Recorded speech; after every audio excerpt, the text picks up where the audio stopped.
Hey guys, T34 here, and today we're taking a look at version 2.0 of the Winter Balance Patch preview for 2020/2021. Starting out with the general changes, we've got manual reload that's getting added to the OKW221. It missed out on the last round of changes. Panthers, the Vet 2 accuracy boost is being removed. Personally, I haven't played enough games yet on the balance mod with Panthers to really judge their Vet 0 performance with those accuracy increases from last patch. So hopefully this does get Panthers to the right power level. Grenades versus mines, a minor change to allow all infantry grenades to reliably destroy landmines. Previously, grenades had a chance not to penetrate a mine. So yeah, I think mines have like 35 armor, so they can't get penetrated by small arms fire. But grenades have about like 25 penetration, so yeah, there's a chance you lob a grenade on a mine and it wouldn't go off. But now that won't be the case anymore. All the regular grenades will trigger those mines. It's nice, sometimes you see a mine going down, you don't have a sweeper available, maybe your squad died, maybe it's on the other side of the map and you just want to get rid of that mine now. Now be able to lob a grenade on top of it and guaranteed it will go down. Testing out grenades triggering mines, we've got 3 different mines here. The Soviet mine, the Shoe mine and the Teller. We've also got 3 different squads. We've got the Fusiliers grenade, paratroopers and the guards. Let's see how they go.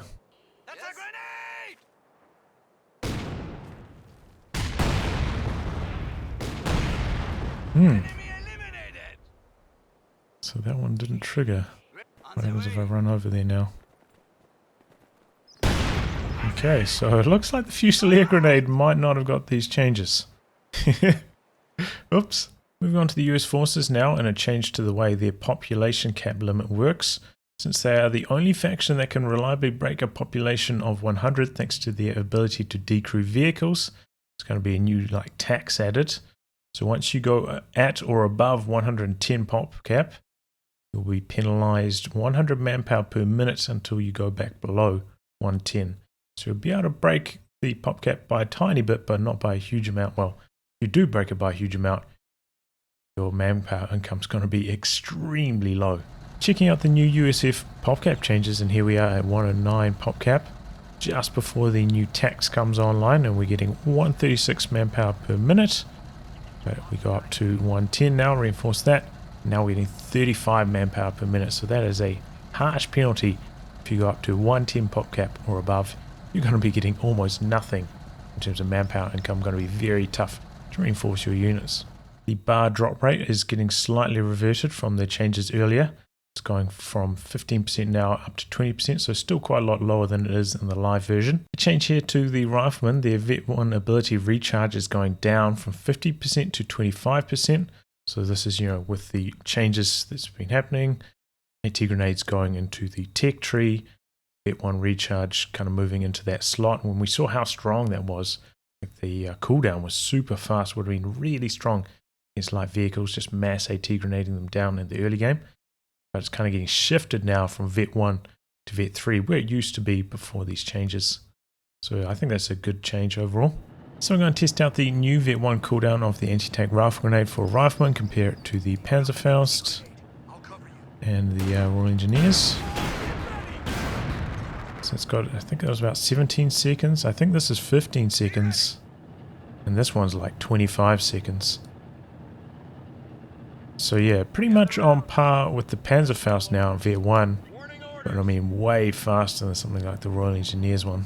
Also another change that's not mentioned in the notes, I believe. The rifle grenade is getting switched in hotkey positions with the Panzer Faust.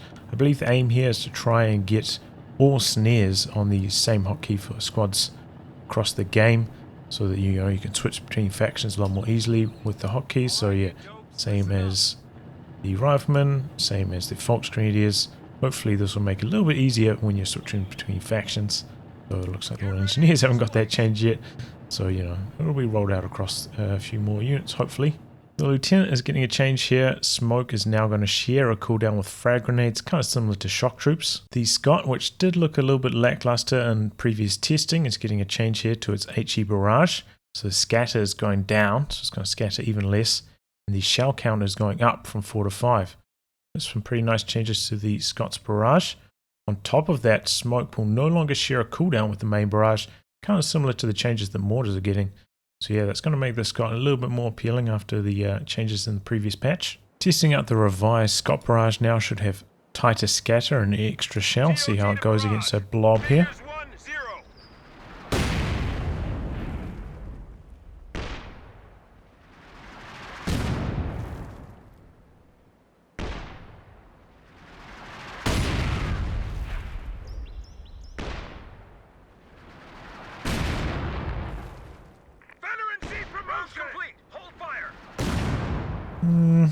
Still feels a little bit lackluster to me.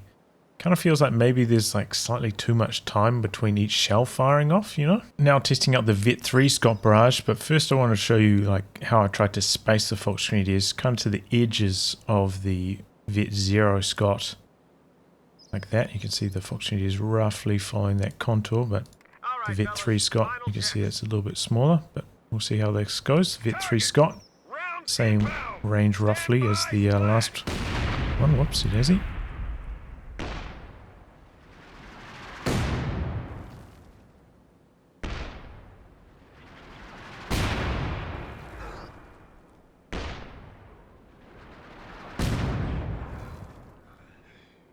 Rounds complete.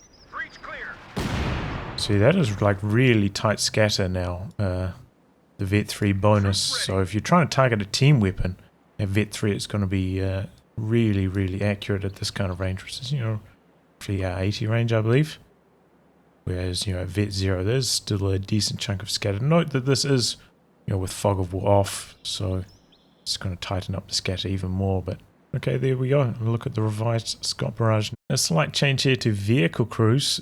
The reinforcement cost is going down from 30 to 28. The WC-51, this is a pretty big change here. I'll read this one out. While vehicle crews are part of US Forces identity, it can make early game units difficult to balance due to their ability to self-repair.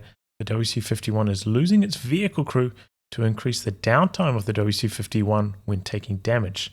So the WC-51 can no longer be decrewed/recrewed. Vehicle crew is getting removed, kind of similar to the Pershing. And crew models will now use their Rifleman models to give a visual indicator of the change. So yeah, pretty big nerf to the WC-51. Won't be able to self-repair it with the vehicle crew anymore. Moving on to Soviets. Medics. Given the high manpower cost of the Soviet tech structure, which does not grant new abilities or units like other factions, the cost of medics is being reduced. This change should make it easier for Soviet players to afford vital healing for both tech routes. So, you know, currently in the live game, there's a bit of a manpower crunch around the time you're trying to tech up to tier 3, trying to get medics, you're trying to get tier 3, you're trying to field an answer to the Axis light vehicle, which can cause some headaches. So manpower cost going from 250 to 200 on medics should make that a little bit easier. Though personally, I'm not a big fan of this change. Soviets are going to be benefiting the most of medics having like a minor AoE heal. So the medics are going to get, you know, way stronger. Soviet healing is like getting super increased this patch, and then it's becoming cheaper as well. So yeah, I'm not a huge fan of this change personally. To me, managing your manpower around this timing was kind of one of the skill testing attributes of a good player. A change to Soviet mortar and ZIS crews. This change will make Soviet weapon teams provide more experience when people are shooting at them, as previously they provided too little experience to non-infantry units. This brings them on par with Maxim crews, but less than other weapon crews. So yeah, you'll get more experience now when you're shooting at mortar and ZIS crews for the Soviets. Mobilize Reserves is getting changed. This is kind of known as a 7-man conscript upgrade. It's getting changed to give Soviet players an option to improve their infantry mid-game without having to pay a high resource cost to access or wait for tier 4 tech to come online. Furthermore, penal battalions will be affected by this tech to reduce their manpower bleed late game. So yeah, now you will get -2 from your penal battalion reinforcement cost once you've got tier 4 down for Mobilize Reserves. And yeah, I think this is referencing if you're trying to get Mobilize Reserves at tier 3, which is not very popular at all, will no longer require conscript Molotov and AT grenade upgrades. This is especially helpful now that, you know, it's also benefiting penals. So if you're going for penals, you won't have to go for these side techs, which you're not going to utilize at all. Taking a look at Mobilize Reserves in the mod, here it is, often forgotten about, it's so rarely used. 100 manpower, 20 fuel. And yeah, now no longer requires Molotovs or anti-tank grenades. That's a saving of what, 205 manpower, 20 fuel. So yeah, maybe this will kind of nudge it into relevancy. Maybe you'll see some players actually going for Mobilize Reserves at tier 3. Some big changes to the PTRS rifles here. They're being made more responsive, making it more difficult to dodge the opening volley and in line with other infantry anti-tank weapons. Furthermore, the AT rifles can now use attack ground. We'll have a projectile to soft counter abilities such as smoke. We will be monitoring whether this makes PTRS too effective against cover. So their ready aim time is going down from 1.25 seconds to 0.5. So that first shots from those PTRS rifles will come in quite a lot earlier. You know, we'll also maybe just slightly increase their DPS, right? If they're firing off that first volley a little bit faster. And PTRS rifles can now attack ground and has a projectile. So this will make it quite a lot harder to use like the Okidogi flak half track, for instance, against PTRS rifles. I'm not entirely sure about this change personally. Testing out the changes here to PTRSs with the attack ground ability now. Got Okidogi flak half track. I've set it to not attack in response just so we can see how it goes. But I'm going to pop smoke. I'm going to attack ground into it, see how it goes. So let's see. Go there. Okay, looks like both shots connecting there. You see how fast those PTRSs fire that first volley now. That makes a big difference. Got only one of the two connected there. Now they're connecting. Now you can see the rest of the models start to fire as the smoke starts to clear a bit. So yeah, interesting there, the attack ground with the PTRSs. Penal battalions are receiving a lot of changes here. As mentioned earlier, the Mobilize Reserve upgrade is now going to reduce their reinforcement cost by 2. The PTRS upgrade is going to grant an additional PTRS, so they're going to have 3 PTRSs now. It's going to increase their anti-tank potential by a lot. PTRS upgrade is going up in cost from 60 to 70 munitions. And the PTRS accuracy is going up at all ranges, and apparently this will help them reach their previous DPS anti-infantry wise when carrying 2 AT rifles. So 3 PTRSs on Penals. They could be really strong now. So here we are looking at the revised PTRS Penals, and you can now see that they've got 3 PTRSs. What we're going to do here, they're behind some heavy cover, like a thin piece of heavy cover against a Panzer 4, kind of mid-range. You know, maybe you try to stay slightly further away, you can't close the distance for some particular reason. See how this goes. So I've heard that PTRS Penals behind heavy cover can be a bit of a menace against mediums. We'll see if that's the case. Though this particular piece of heavy cover is quite thin. Panzer 4 taking that down relatively quickly. We do also have the machine gun upgrade on the Panzer 4, which, you know, I kind of would expect to be the case.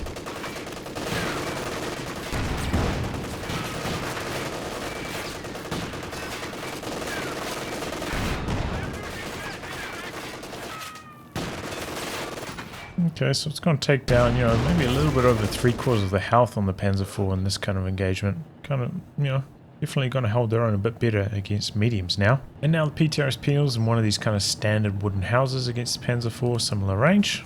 Okay, I'll just show the health on the screen, there we go.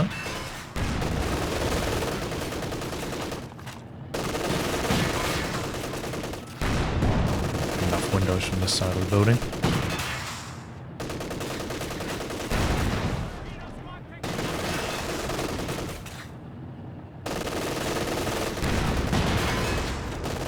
Building's getting a little bit lower health, you know, kind of a couple shots scattering on this side of the building. I wonder if it like hit over here, it might just flatten the whole building. But it looks like this is going to be a very close fight overall. Inside a wooden building, no, not quite, didn't flatten it. But yeah, a very, very close fight. PTRS Penals inside a building.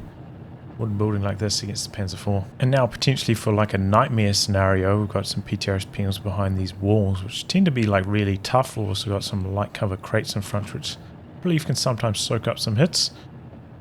See how this goes. Also, you know, with like an elevation change here, maybe the Panzer 4 shots are going to stop short as well. So it's kind of like a nightmare scenario for the Panzer 4.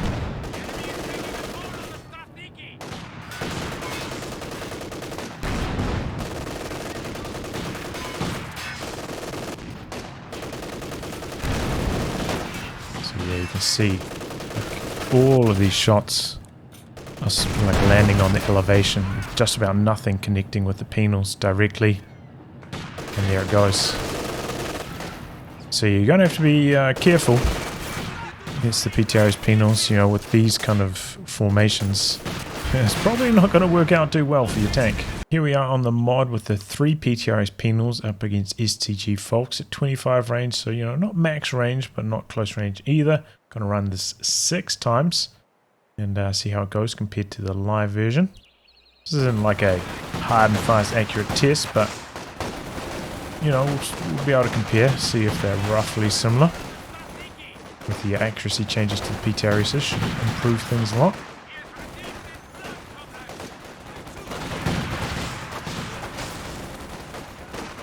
Well, yeah, not really improve things a lot, but compared to if they had the live version PTRSs at least.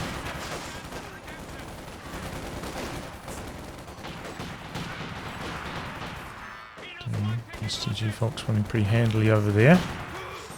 There and there. Looks like they're going to win perhaps every fight.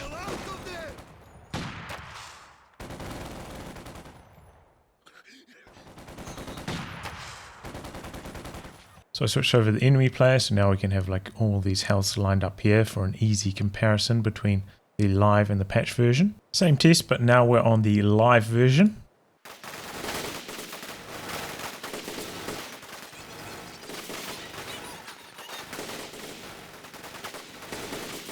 It looks like the Penals, you know, generally do kind of hold their own until they get down to like 3 or 4 models, and that's when it tends to like fall apart from them, when they're just basically PTRS vessels alone.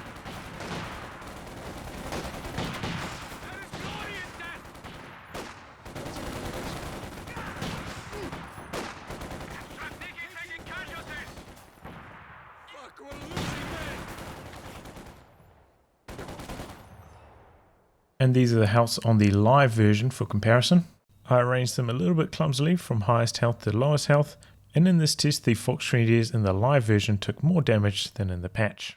The Su-76 is having a portion of its Vet 3 rotation made available stock. Combined with the acceleration improvements of Vet 2, the extra mobility will help the Su-76 disengage or respond more quickly to flanking enemies. The experience requirements of the Su-76 are being increased as the unit gained veterancy incredibly quickly when firing on armoured vehicles, so Vet is going up across all stages. Camouflage delay is going down, so that's the new Vet ability on it. Rotation rate at Vet 0 is going up from 32 to 34. Vet 2 now provides plus 20% acceleration and deceleration, and Vet 3, the rotation rate bonus, is getting reduced to compensate for the Vet 0 buffs.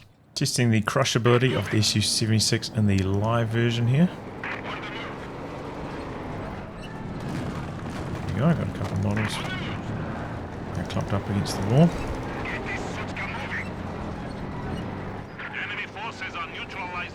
There we go, just giving them a bit of a run around.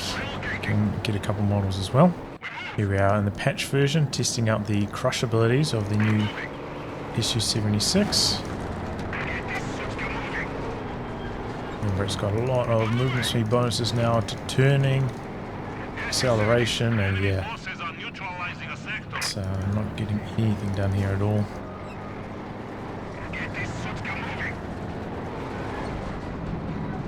So yeah, looks like Crush has been ninja removed from the Su-76. T34 76 Ram ability, we are trialling a change to the T34 Ram ability, as the T34 now needs veterancy to have access to Ram. The unit now needs a chance of escaping once the initial stun of the Ram wears off, similar to the vehicle it has struck. So the immobilized critical is replaced by a temporary 6-second stun and engine damage critical. Main gun critical still remains and requires Vet 1. So we'll have to see how this revised RAM works out, though I know that the previous changes putting it to Vet 1 were not very popular. A look at the second revision of RAM, remember it still requires Vet 1 in this version. There's a lot of criticals, so stun, temporary engine crit, actual engine crit, main gun crit. But yeah, not immobilized afterwards, not a heavy engine crit either, so you can limp home to safety, potentially to T34 after a ram. The ISU-152 here is getting a change to its concrete piercing rounds. The AoE is getting reduced. I think apparently this was like one-shotting units in heavy cover like consistently. I think there's aim here to try and reduce that. Okay, now we're trialing out the revised concrete piercing round on the ISU-152. First against some pyros in heavy cover, pretty clumped up. Quite a long delay before the shell comes out. So catching a moving target with it might be a bit tricky. So doesn't wipe out the whole squad, takes down 2 models closest to the center it looks like, and does heavy health damage to the rest. I've got speed ups on, so the cooldown on this is instant. Now against a machine gun with a new formation. Out in the open. Okay, I mean I might save my munitions in that kind of case. I don't think that really looks worthwhile to me. Now pack, they're a little bit more clumped up. Try to do it, you know, a little bit off to the side here, closer to the other models. Yeah, I don't know. For 60 munitions, it's decent, but yeah, you're gonna, if you're targeting team weapons with them, you're gonna want the team weapon to already be reduced in health. A huge thank you goes out to my Patreon backers for helping support the production of these videos.